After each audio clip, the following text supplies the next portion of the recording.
কোথায় ছিলেন? কেউ যদি প্রশ্ন করে, কোরআনে কারীম নিজে নিজের পরিচয় শোনায়, আমি কোথায় ছিলাম শোনো। বাল হুয়া কুরআনুম মাজিদুন ফি লাউহিম মাহফুজ।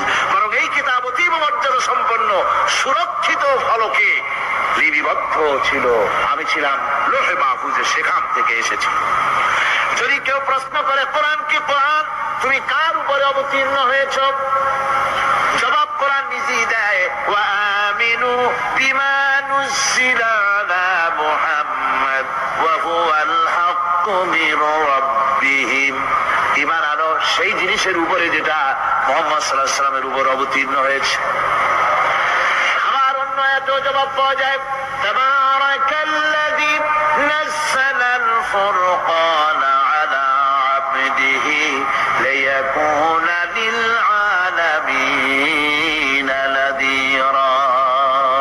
অতীব বরকতপূর্ণ মহান সত্য সেই আল্লাহ রাব্বুল আলামিন, যিনি তার বান্দার পরে ফুরকান অবতীর্ণ করেছেন। সুবহানাল্লাহ বিহামদি। কোরআনের নাম আমি বলেছিলাম শুধু কোরআন নয়, অনেক নাম আছে। কোরআনের আরেক নাম ফুরকান। কোরআনের আরেক নাম কি? আল ফারকু বাইনাল হাক্কি ওয়াল বাতিল।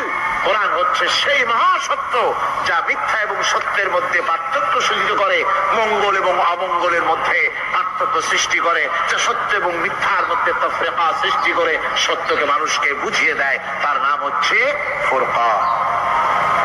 এবার যদি প্রশ্ন করা হয়, ও কোরআন, বুঝলাম তুমি লোহে মাহফুজে ছিলে, বুঝলাম তুমি নবীজির উপরে নাজিল হয়েছো, এবার বলো তুমি কোন মাসে নাজিল হয়েছো?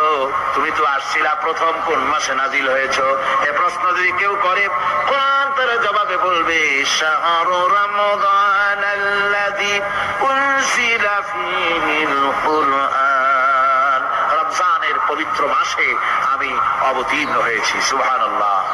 যদি প্রশ্ন করা হয়, রমজানে তো আসছো, কিন্তু প্রথম নাজিল হয়েছিল কোন সময়? ওটা কি দিন ছিল না রাত ছিল? কোরআন তার জবাবে বলে, ইন্না আনজালনাহু ফী লাইলাতিল কদর। কদরের পবিত্র রাতে আমি এই পৃথিবীতে আমার